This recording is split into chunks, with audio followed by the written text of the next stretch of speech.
नमस्कार, जय हिंद प्यारे बच्चों। आज के क्लास में हम लोग देखेंगे किस प्रकार से कक्षा 12 रसायन विज्ञान में 70 में 70 अंक कैसे अर्जित करेंगे। तो आइए हम लोग देखते हैं। जैसा कि आप थंबनेल भी देख पा रहे होंगे, क्लास 12 केमिस्ट्री, बस इतना टॉपिक पढ़ लो, आएंगे आपके 70 में 70 नंबर। तो कैसे आएंगे, किन किन टॉपिकों को पढ़ेंगे, आइए हम लोग देखते हैं। चैप्टर वाइज आज हम आपको बताने वाले हैं कि किस चैप्टर से कौन सा टॉपिक किस प्रकार से पढ़ा जाएगा कि केमिस्ट्री में 70 में 70 नंबर अंक अर्जित हो जाए। जैसे आपका पहला चैप्टर है यूनिट नंबर 1, जिसका नाम है बिलियन। बिलियन में आपको कौन कौन सा टॉपिक पढ़ना होता है। जैसे आप ऑफलाइन क्लास में पढ़े होंगे पीपीएम, जिसको बोलते हैं पार्ट्स पर मिलियन। पार्ट्स पर मिलियन क्या होता है, इसका डिफिनीशन, नॉर्मलता, मोलरता, मोललता, मूल प्रभाज, इन पर आधारित जितनी भी प्रकार की न्यूमेरिकल होते हैं और जो थियरी इसकी होती है, यानी इसकी जो डिफिनीशंस होती हैं, आपको इसकी परिभाषा पूरी अच्छी प्रकार से याद करनी पड़ेगी और इन सभी प्रश्नों पे आपको न्यूमेरिकल भी साथ में लगाना पड़ेगा। उसके बाद से नियम है, आप पढ़े होंगे हेनरी का नियम। तो हेनरी के नियम पर आपका थियरी और जो न्यूमेरिकल से जो क्वेश्चन बनता है, हेनरी का नियम क्या होता है, इसको परिभाषित करते हुए बताते हुए आप इस पर न्यूमेरिकल भी अंकित प्रश्न को भी सॉल्व करेंगे। उसके बाद से है कि तीसरा टॉपिक है आपका बिलियन से कि द्रव द्रव विलयन के लिए राउल्ट का नियम क्या होता है। तो राउल्ट के नियम पर थियरी प्लस न्यूमेरिकल आपको आना चाहिए। फिर अवाष्पशील विलय के लिए राउल्ट का नियम क्या होता है। तो राउल्ट के दो नियम होते हैं, एक द्रव द्रव विलयन के लिए राउल्ट का नियम होता है और एक अवाष्पशील विलय के लिए राउल्ट का नियम होता है। इन दोनों नियमों पर आपको ये दोनों थियरी आनी चाहिए और इसके साथ साथ आपको न्यूमेरिकल भी आना चाहिए।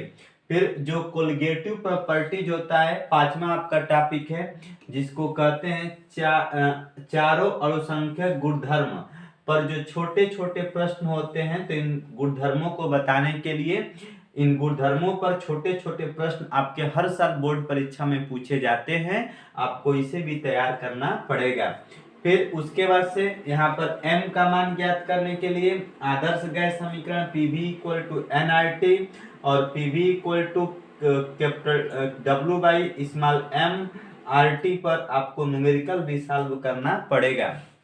तो चैप्टर नंबर 1 बिलियन से अगर आपके इतने टॉपिक याद हैं तो आपको किसी भी प्रकार का, किसी भी लेवल का आपका केमिस्ट्री का पेपर बनेगा, तो अगर आपको इतना टॉपिक तैयार है तो आप पूरी आसानी से हर एक प्रश्नों का गर्दा उड़ा सकते हैं। आइए बच्चों आगे देखते हैं। सेकेंड यूनिट क्या है। यूनिट नंबर 1 हो गया आपका, यूनिट 1 नंबर 1, और गलती से यूनिट नंबर 3 हो गया है आपका, 3 नहीं, यूनिट नंबर 2 आपका नहीं बन पाया है, एक किसी वीडियो में आपको बता दिया जाएगा। आपका यहाँ पे बन गया है यूनिट नंबर 3। यूनिट नंबर 3 की अगर बात करें हम लोग, तो यूनिट नंबर 3 में आपका आ जाएगा रासायनिक बलगतिकी है, इस चैप्टर का नाम है। तो रासायनिक बलगतिकी में आपको कौन कौन से टॉपिक्स पढ़ने हैं। जैसे अभिक्रिया की कोटि, अभिक्रिया की कोटि क्या होती है, तो अभिक्रिया की कोटि की आपकी परिभाषा देनी है। सबसे इंपॉर्टेंट टॉपिक है आपका यहाँ पे कि शून्य कोटि की अभिक्रिया क्या होती है, या कह सकते हैं बाबू कि शून्य कोटि की अभिक्रिया के लक्षण क्या होते हैं। लक्षण आपका वेरी इंपॉर्टेंट है, लगभग हर साल पूछा जाता है। साथ में आपको प्रथम कोटि की अभिक्रिया के लक्षण बताने हैं और प्रथम कोटि की अभिक्रिया का समकालित जो वेग समीकरण होता है, जो समाकलन के रूप में हम लोग प्रथम कोटि की अभिक्रिया का समीकरण जो ड्राइव करते हैं, जो डेरिवेशन में सिद्ध करके लाते हैं, ये आपको पूरी भली भांति से तैयार होना चाहिए। और प्रथम कोटि की अभिक्रिया पर आंकिक प्रश्न किस प्रकार से ज्ञात करते हैं, और प्रथम और अर्ध आयु, इसके साथ साथ क्वेश्चन में अर्ध आयु भी ज्ञात करने के लिए दे देता है, और प्रथम कोटि की अभिक्रिया पर आंकिक प्रश्न कैसे सॉल्व करते हैं, ये आपका पूरी अच्छी तरह से तैयार होना चाहिए। उसके बाद से अभिक्रिया की आणविकता क्या होती है, और आभासी या छद्म एका अणुक अभिक्रियाएं क्या होती हैं, इन अभिक्रियाओं को पूरे शानदार तरीके से आपको तैयार करना पड़ेगा। अगर ये टॉपिक आपका नहीं तैयार है तो कहीं ना कहीं आप केमिस्ट्री के प्रति लापरवाही कर रहे हैं। अभी आपके पास समय है प्यारे बच्चों, अपने आप को मजबूत करने के लिए, पूरा ताकतवर बनाने के लिए आपको केमिस्ट्री के इन सभी टॉपिकों को बिल्कुल रट जाना है। केमिस्ट्री एक ऐसा सब्जेक्ट है कि जिसमें अगर आप रटेंगे नहीं तो आपका कभी गुजारा नहीं हो सकता है। पूरी अच्छी तरह से आपको रट जाना है, और इसके साथ साथ आपको न्यूमेरिकल भी सॉल्व करना है। अब देखते हैं आगे, यूनिट नंबर 4। यूनिट नंबर 4 भी आपका अच्छा है। यूनिट नंबर 4 में आपको क्या क्या पढ़ना है, जैसे कि यूनिट नंबर 4 में डी ब्लॉक और एफ ब्लॉक के तत्वों की पूरी जानकारी आपको होनी चाहिए कि डी ब्लॉक और एफ ब्लॉक के तत्व कौन कौन से होते हैं, किस ग्रुप में, किस वर्ग में है, कहाँ पे इसको कैसे रखा गया है। उसके बाद से जितने भी प्रकार के डी ब्लॉक के तत्व होते हैं पीरियोडिक टेबल में, इन तत्वों के इन तत्वों के लक्षण क्या होते हैं आपको बताना होगा, और साथ में एफ ब्लॉक के तत्वों के लक्षण क्या होते हैं इसको भी समझाना पड़ेगा। और इसके साथ साथ मैं आपको बता दूं कि जो लेंथेनाइट संकुचन होता है, लेंथेनाइट और एक्टिनाइट जो संकुचन होता है, इस पर के सिलेबस में केवल लेंथेनाइट संकुचन है, इसको भी आपको पूरी बेहतर तरीके से तैयारी करनी पड़ेगी। अब आते हैं प्यारे बच्चों अगले चैप्टर में हम लोग, जैसे यूनिट नंबर आपका 5 है। अगर हम लोग यूनिट नंबर 5 की बात करें तो ये भी इतना इंपॉर्टेंट टॉपिक है, इतना इंपॉर्टेंट चैप्टर है आपका यूनिट नंबर 5, जिसका नाम है कोऑर्डिनेशन कंपाउंड, यानी उप सहसंयोजन यौगिक। उप सहसंयोजन यौगिक कि अगर इसकी बात करें कि इसमें कौन कौन से टॉपिक हैं जिसको पढ़ लेने से आपको नंबर श्योर मिल जाते हैं। जैसे मान लीजिए कि सबसे पहले तो उप सहसंयोजक यौगिकों का आईपीएससी नाम कैसे लिखते हैं, आईपीएससी नेमिंगक्लेचर आपको आना चाहिए, साथ में वीबीटी और CFT valence bond theory, crystal craft theory, इन पर कैसे प्रश्न हल होते हैं तथा ये थियरी क्या होती है, और इस पर उदाहरण और प्रश्न दोनों चीज आपको पूरी अच्छी तरीके से तैयार होना चाहिए। और साथ में आपका बर्नर का सिद्धांत, बर्नर का सिद्धांत इज वेरी मोस्ट इंपॉर्टेंट, बहुत ही इंपॉर्टेंट है आपका बर्नर का सिद्धांत। लगभग देखा गया है बर्नर का सिद्धांत आपको पूरी शिद्दत और ईमानदारी के साथ एकदम तैयार करना है। तो आपके 5 चैप्टर हो गए, 5 चैप्टर आपको पूरी अच्छी तरीके से तैयार होना चाहिए। अब यहाँ तक जो लेसन थे ये पार्ट 1 केमिस्ट्री के थे। अब हम लोग चलते हैं पार्ट 2 में। पार्ट 2 केमिस्ट्री इस साल थोड़ी सी टफ हो गई है। टफ होने के रीजन क्या है, किसमें भी आपको याद करना पड़ेगा। जैसे पार्ट 2 केमिस्ट्री का जो एक पहला लेसन है, थोड़ा सा हम इसको नीचे कर देते हैं। इस लेसन का नाम है halo alkane and hello arenes. तो हेलो एल्केन और हेलो एरिन्स में आपको पढ़ना है कि C2H5Br C6H5Cl को बनाने की विधि क्या है। उसके बाद से SN1 और SN2 रिएक्शन, SN1 और SN2 रिएक्शन ये भी बहुत ही इंपॉर्टेंट है, ये भी हर साल लगभग पूछ लिया जाता है। फिर इलेक्ट्रॉन से नई प्रतिस्थापन अभिक्रिया क्या होती है। ये जो कुछ प्रमुख अभिक्रियाएं दी हुई हैं, जैसे वुड्स अभिक्रिया क्या होती है, फिटिंग अभिक्रिया क्या होती है, वुड्स फिटिंग अभिक्रिया क्या होती है, डार्जेन अभिक्रिया क्या होती है, हुंस डिकर अभिक्रिया क्या होती है, हेलोफॉर्म अभिक्रिया क्या होती है, और सेंडमेयर अभिक्रिया क्या होती है। इन सब अभिक्रियाओं को भी तैयार करना है। और इसके साथ साथ बोर्ड परीक्षा के लिए क्या होता है जब और कैसे प्राप्त करेंगे, या तो इन अभिक्रिया को समझाना होता है, नहीं तो क्या होता है जब, या तो कैसे प्राप्त करोगे। इस टाइप के प्रश्न आपके दिए जाते हैं।